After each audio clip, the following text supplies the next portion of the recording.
They only allow 40,000 into tiny Nippert Stadium. They say nothing good in life comes easy. You had to buy football tickets to get basketball tickets. And basketball is the hot ticket because Bob Huggins at the Bearcats Road. Program that was rumored to be disbanding about 15, 20 years ago after some huge losses. They say the longer you have to wait for something, the more you'll appreciate it when that someday comes. Caught! Touchdown, Armand Benz! We thought the moment had arrived. They are in the playoff. Only to find out the moment's been too big. Hey, go to hell. At the end of the day, it's a business. Present day, nobody believes in this team. Scott Satterfield, no answers at the moment. But with this program, the best things have come when you least expect it. Number one, let's go! And the Bearcats are up 16-0 in South Bend. Get any idea about this program? The Bearcats? Welcome to the only Bearcats call-in show on YouTube. Coming at you live after every single game. This is Chatterbox Bearcats.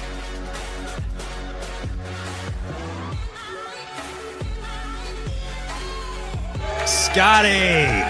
Hell yeah, Scotty! Oh, baby. What's going on, everyone? Welcome to Chatterbox Bearcats. Cincinnati is bowl eligible on October 18th. For the first time in a few years, for the first time in the Big 12 era, for the first time under Scott Satterfield, we're heading to a bowl, and hopefully it's not the Pop-Tarts Bowl because this team is in serious contention for a spot in Dallas, but the test picks up greatly from here. A gauntlet from here on out, but let's celebrate a 49-17 ass whooping. Eric Lilly, Chuck Walter. This is Chatterbox Bearcats. Find us on YouTube, wherever you get your audio podcast. Smash that like, subscribe, and tell a friend to tell a friend. Opening thoughts. The defense did not look great, but they only give up 17 points. The offense has consistently looked great. Brendan Sorsby's a dog. He's got some weapons to give it to, and this was exactly what you expected. Just a beatdown. Yeah, and the defense, I think that's going to be the talking point this week because it just doesn't look right. Like, the points don't match what we're seeing with our eyes. And, you know, we were tweeting about it tonight. People are coming at me for defending them a little. We have given up 3 touchdowns in the last 2 games. 3 in 2 games. I know the teams aren't good, but like this bend don't break thing, it doesn't feel right. So I see both sides, Chuck. I really do. I see both sides. But, you know, the BK bend don't breaks, we had the turnovers. And today we finally got one with McDoom. But before that, it's just the peak punch. We don't have anything else going for us. So like I think like a lot of the anxiety is about future opponents. Like when Baylor comes to town next week, are we gonna get a turnover? Are we gonna be able to stop these guys? I don't know. This is a talking point all week, I think, of like, what do we expect going forward versus better teams than UCF and Oklahoma State? Yeah, the talking point is it feels like we did get kind of an easier portion of the schedule, especially early. Kansas, I mean, they're solid, but they're solid at best. You got teams out there that have probably played Texas Tech and Arizona State already. UC is going to miss both those teams. But the squads we do play, the only other undefeated team in the conference, the front runners right now, Cincinnati and BYU, those two will meet November 22nd. You're going to have to play TCU on the last game of the season. They're solid. They won today against Baylor. You got Baylor up next. Then it's at Utah. I think we're going to try to do another live show at Martino's. By the way, now's a great time to tell you about our sponsor, Martino's. If you're craving something legendary, check them out on Short Vine. It's steps away from the campus of the University of Cincinnati, home to the best stromboli. It's huge, it's cheesy, and it's perfectly seasoned dough wrapped around your favorite toppings. And they got 2-foot hoagies. Last time we were there, our producer, Casey McAllister, he crushed a 2-foot hoagie. It was the craziest thing I'd ever seen. It was a monstrosity, as they call it. And they got a bunch of different ones with sauces and meats. So Martino's on Vine. It's food that satisfies. It's vibes that fire up your day or night. And it's just around the corner from campus, but I think we're doing the Utah game there. Long story short. And that's the schedule. You got Arizona too. Sorsby, man, is it time to start looking at this guy as a Sunday player? Man, he sure looks like it. That He's got throw, the size, right? He's got the quickness. The one where he shifted his hips and just dropped it in, I think, Johnson's breadbasket. Ooh, baby. Yeah, and that throw to, it was in the third or the fourth quarter to Caldwell was a fucking laser. I'm not totally sure like what type of NFL prospect he is, but he certainly is on radars. He has the size. He can run the ball. He could throw the ball. The team's behind him. Like, I think leadership is a super underrated, like from fan perspective, part of quarterbacking. And this team's behind him. They've been behind him last year. He's like the bought in Johnny Manziel, man. Maybe not as much talent, but he makes up for it. They all love him. Yeah. And he's a gamer. But the NFL is a whole new ballgame. So not sure where he's going to get drafted, but I assume he will be drafted. All right, this is a live call-in show. We welcome in the viewers. I'll put the link in the chat if anyone wants to pop in, talk some football or basketball. We got some time. It's Chatterbox Bearcats After Dark. Yeah. So yeah, the link is in the chat. There it is. If you want to pop on backstage, we'll bring you in. And a good evening to everyone. A good evening to our first caller. What's your name? Where are you calling from? Houdini, Covington, Kentucky, man. First time, long time. Love the show. Love what you guys bring to the table, man. Just exciting to be a Bearcat right now. What'd you think of specifically Brendan Sorsby and his touch today? I mean, Brendan Sorsby, that 3rd and 16 was just, I mean, it was sexy, guys. Laser. It was Tony Pike said it on the broadcast, on the radio. One of the best throws I've seen him, and he's throwing some dimes. Just incredible, though. I mean, Wes Miller and the Bearcats last night, go take care of business, exhibition. I counted it in my head. Wiped the floor with number 7 Michigan. Xzavier loses to Murray State, and the Bearcats are bowl eligible in football. What a time to be alive. Stock up, John Cunningham. You said that's what they're saying. It's hard to say no. It's hard to say no, man. But no, it was got a little dicey. Like I said, with Samuel L. Jackson's grandson back there, the 3-5 defense scenario with the 3 down linemen, it's an issue, and it showed itself today with a running quarterback. We don't seem to change regardless of the situation, which is a little alarming. But you ended up covering, you ended up winning the game, you ended up dominating. We appreciate your thoughts, Houdini. Real quick, I want you to tell Eric Lilly what you think of Sean Abayev now that you both have had your first chances to interact about basketball. I want to weave that in real quick because that's a monumental. I know it's an exhibition, but that's a monumental debut, man. This may be the first lottery pick we've had since Lance. God, the pressure we're putting on this kid after one exhibition game. I don't give a damn. He's ready for it. Incredible. We saw one exhibition game where like he's a top 5 pick. No doubt about it. He was awesome, man. He's the only guy I can remember in my lifetime that can get any shot off that he wants. And I was saying it last night where you go, oh, that's a bad shot. But is it a bad shot? Is any shot a bad shot for Sean Abayev? Like, I was a little bit worried when he starts playing elite defenses. And it's one game into the season, one exhibition game, mind you. The guy looked like he could score on anybody in the country. And we haven't seen that in Cincinnati in a long time. Step back was dirty.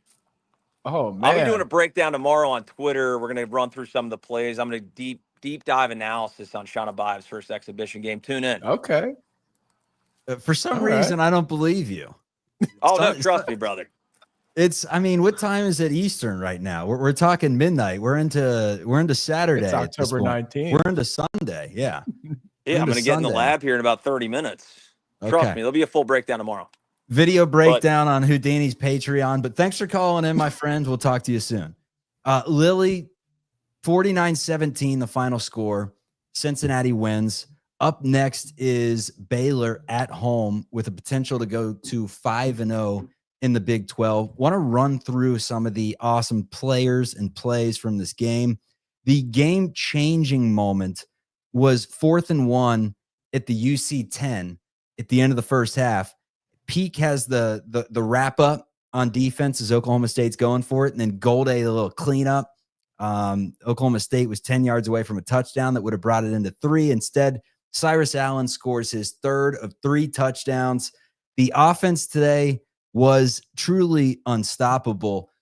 And the defense, when it all came down to it, 17 points.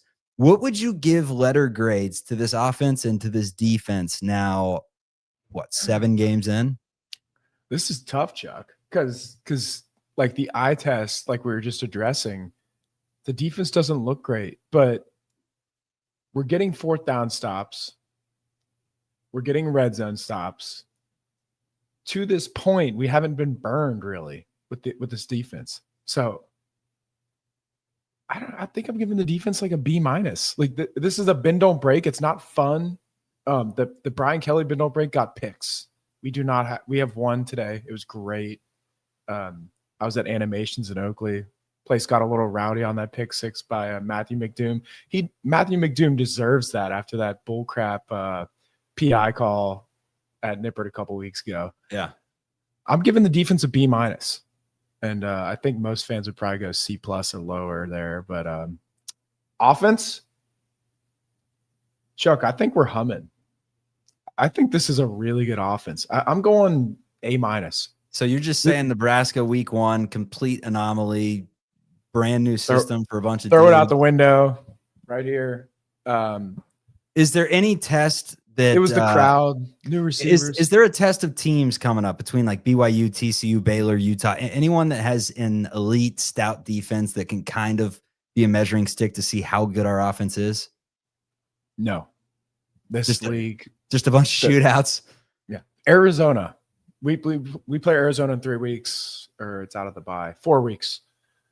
And they have a solid defense. They might be dead by then, though. They lost today in a heartbreaker at Houston. They're the best defense on our schedule. Maybe Utah. The Utah road game, it's like similar to that Nebraska environment. I think the environment really got us in the Nebraska game. So that's the game I want to see how we respond, because we've had the experience. We had the Kansas game with the environment as well. And I trust our quarterback. The offensive line, Gerhardt, he's a seasoned veteran. I trust us in those away environments now after, the Nebraska debacle. So I'm feeling really good about this offense. All of my questions regard the defense right now. Yeah, no doubt. And that was kind of our biggest question mark after week 1 and really entering Big 12 play, because Bowling Green, the offense was and then Nebraska was not good by any means. And I think halfway through the season, we're now bowl eligible, and we've answered there is an explosive play factor for this offense, whether it's, Sorsby with his legs, whether it's him through the air going to 4 or 5 different receivers that have been making plays. I mean, our season was the turning point was, I think, when Noah Jennings caught one against Kansas on 4th down. And so it's Jennings, it's Royer, who had a touchdown tonight. It's 3 for Cyrus Allen. Would you say Cyrus Allen at this point has kind of supplemented himself as 1, Caldwell 2, and Goody 3, or you think Jennings has kind of climbed his way up to maybe 2 or 3? This is tough. I think Allen's number 1. Caldwell's like that deep threat, he's the bailout guy. But my thing is, like, after the Nebraska game, Chuck, can you put yourself into that headspace of, new season, new team. We have all these new receivers, and we have this big game to start the season, and not one guy showed up. And we're just like, who are the weapons? What are we supposed to be excited about? And now, a month later, we're talking about Royer, Jennings, Caldwell, Allen, Pryor. I mean, Walker. Gavin Grover. Gavin Grover had a game against Kansas. Goody. I just think we went from nothing to we have a lot of weapons. And I think opposing teams are respecting it at this point. And you're starting to see Royer got 5 catches today after the last couple of weeks getting 1 or 2. So this might be that turning point of who do you guard? And I think if we want to reach that next level on offense, we got to get to that point where who do you guard? And then that's when Royer blows up, stuff like that. All right, we got John calling into the program. John, where are you calling from? How we feeling tonight? What's up, fellas? Chilling. Quick comment before I get to my point or question. Like to Lily's point, the offense is humming. I mean, we've got receivers, we've got running backs. The O-line is out. I mean, that's the key. Is the O-line? And I mean, credit to Satterfield. These receivers are legit that we've brought in. So it's, I mean, the offense is outstanding. My question is, I've watched all the games this year, and obviously the defense, Satterfield even said at halftime, we're a bend don't break D. I don't really like that mindset, but maybe he's just understands his personnel, or is it the schematics? I don't know. But I guess my question, I'll throw it to Lily because I know he kind of studies this. I couldn't tell at the beginning of the year if our secondary in the defensive side of things was the issue or if it was the D line. And tonight, it looked like the D line is just, we're getting no push. We're not getting to the quarterback at all. So just wanted to throw that to you, Lily. I mean, what's your thoughts on that? I think it's the D line. I'm waiting for that breakout Dante performance. Like Dante's back. He's healthy. He's not playing as much as he used to, but we haven't seen that big moment where it's everyone knows he's an NFL prospect. We know his name. We've heard about him for years, but we haven't had that, you're sitting on your couch and be like, whoa, this guy's crazy. We haven't had that big play or that big game where someone on our D line has stood out. And we're not getting to the quarterback. I mean, is it the scheme? Iowa State, it is, I was about to bring up Iowa State. It's the scheme, right? Iowa State was last in the Big 12 in sacks last year, and they got to Arlington. I'm not saying that's what we're going to do this year, but they were still getting pressure. You don't have to get sacks to affect a game. And I'm a little worried that our D-line is not doing either. They're not they're not forcing guys in the wrong spots and making them make mistakes. I mean, the other point I want to make before I get off, it's kind of like the Bengals. It's they're not stopping anybody unless they get a turnover. And the two times we got off the field, they messed up on a hike, and they fumbled the hike, and then we got the 100-yard pick six with credit to McDoom and a 4th down stop. Yep. Well, okay, one, but. I guess I'm just kind of thinking about in the grand scheme of things, I have high expectations now. It's are we going to be able to stop anybody when we play some BYU, Texas Tech? I mean, we're counting on our offense to be perfect, like the Bengals, every time. So I don't know what Satterfield can do. I mean, he seems set on this 3-man defensive line front, but it's man, it is just, we're just watching the defense play because the offense is so efficient and they just can't get off the field. No, man, it's scary. The time. It's pretty scary. Appreciate the call, John. Time of possession battle has been just absurd. Pretty much every game. I would imagine we lost it again tonight. I know that they had the snap count one, but 26 first downs for Cincinnati, 427 total yards of offense comparatively to Oklahoma State's 377. Cincy gets the 49-17 win. We told you about the game-changing moment, the touchdowns. Sorsby had 1, 3 for Cyrus Allen. Joe Royer had a touchdown as well. And Oklahoma State fans, they were doing the Seminoles chant for whatever reason. They had their shirts off. There were actually tons of fans there. They're fan base had a nice performance, a nice showing today for a team that's really struggling. But that's a show, man. A little Saturday night quick one. Bearcats win, 24th in the country, tied for first place with BYU, and a win over Michigan in basketball. That's a good weekend, Lily. You have yourself a Sunday.